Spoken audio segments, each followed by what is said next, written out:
Model অভিনেত্রী মেঘনা আলমকে গ্রেফতার প্রক্রিয়া সঠিক হয়নি এমন মন্তব্য করেছেন আইন উপদেষ্টা আসিফ নজরুল। বিশেষ ক্ষমতা আইনে মেঘনার গ্রেফতার প্রক্রিয়ায় অসন্তোষ প্রকাশ করেছেন তিনি। এদিকে মডেল মেঘনা আলমকে আটক কেন অবৈধ নয় তা জানতে চেয়ে ইতোমধ্যে রুল জারি করেছে আদালত।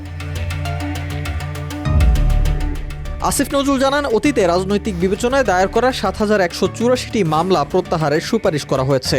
আরও ৫০,০০০ থেকে ১ লাখ মামলা যাচাই বাছাই করা হচ্ছে।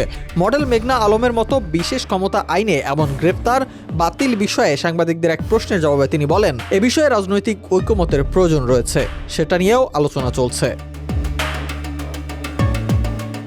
২০২০ সালে মিস আর্থ বাংলাদেশ বিজয়ী মডেল মেঘনা আলমকে ঢাকায় তার বাসা থেকে পুলিশ আটক করার দুদিন পর আদালতের মাধ্যমে তাকে কারাগারে প্রেরণ করা হয়। এতে আদালত তার বিরুদ্ধে বিশেষ ক্ষমতা আইনে ৩০ দিনের আটক আদেশ দিয়েছেন। জানা গেছে, ডিবি পুলিশের আবেদনের প্রেক্ষিতে ঢাকা মেট্রোপলিটন ম্যাজিস্ট্রেট সেফাতুল্লাহ এই আদেশ দেন। জানিয়ে শুরু হয়েছে নানামুখী আলোচনা।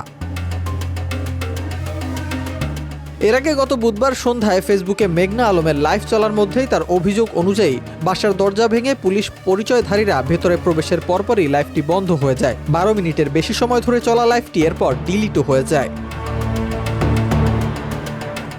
ডিটেনশন আইনে সরকার কোনো ব্যক্তিকে আদালতের আনুষ্ঠানিক বিচার ছাড়াই নির্দিষ্ট সময়ের জন্য আটক বা বন্দী করতে পারে। এ ধরনের আইন সাধারণ জননিরাপত্তা, রাষ্ট্রের নিরাপত্তা ও আইন শৃঙ্খলা রক্ষার স্বার্থেই প্রয়োগ করা হয়।